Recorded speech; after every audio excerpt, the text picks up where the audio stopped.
আসসালামু আলাইকুম সুপ্রিয় দর্শকবৃন্দ, সবাই কেমন আছেন? আজকে আপনারা জানেন যে মনিরামপুরে ভবদাহ সমস্যা একটা বড় সমস্যা। তো এই ভবদাহ সমস্যার থেকে কিন্তু আবার নতুন কিছু সৃষ্টি হচ্ছে। নতুন কিছু সৃষ্টি কিভাবে হচ্ছে? নতুন কিছু সৃষ্টি হচ্ছে, দেখেন এখানে আপনারা দেখতে পাচ্ছেন যে প্রচুর শামাকের খোসা আছে, প্রচুর শামাকের খোসা। আসলে এই শামাকগুলো কিন্তু এই ভবদা অঞ্চলের বিভিন্ন জায়গা থেকে এখানে আসছে।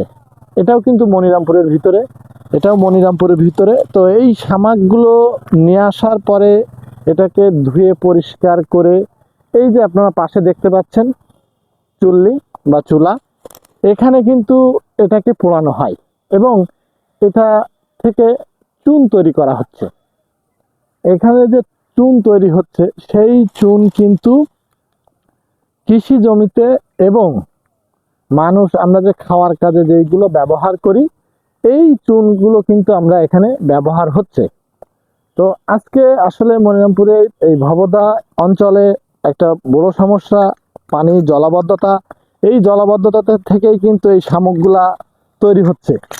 এই শামুকগুলা দিয়েই কিন্তু আসলে এই চুনটা তৈরি হচ্ছে। এটাও মনিরামপুরে একটি নতুন শিল্প কারখানা তৈরি হয়েছে।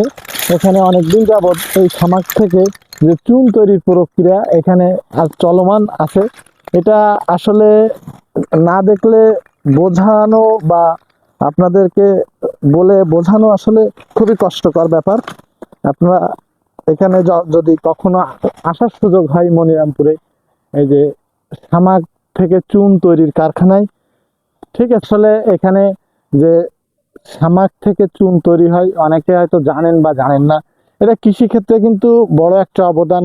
যে খাল বিল নদী নালা থেকেই কিন্তু এই শামাকগুলাই উৎপাদিত হচ্ছে এবং এই উৎপাদিত শামাকগুলা অনেকে খাল বিল নদী থেকে সংগ্রহ করে তাদের জীবিকা নির্বাহ করছে এবং এখানে নিয়ে আসার পরে যারা বিক্রি করছে এনারা আবার এটা থেকে চুন তৈরি করছে।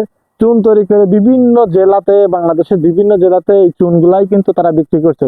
এখানে বেশ কিছু লোকের কর্মসংস্থানের সুযোগও সৃষ্টি হয়েছে ইতিপূর্বে এবং চলমান আছে। তো এটা আসলে মনিরামপুরের জন্য একটা গর্বের বিষয় যে মনিরামপুরে এমন একটি কাজ চলমান আছে এবং এটা আসলে দৃষ্টিনন্দনীয়। কারণ যেখানে ফ্যাক্টরি বা ফ্যাক্টরিতে যাওয়া লাগে সেখানে প্রাকৃতিক উপায়ে চুন তৈরি হচ্ছে। সকলে ভালো থাকবেন। আল্লাহ হাফেজ।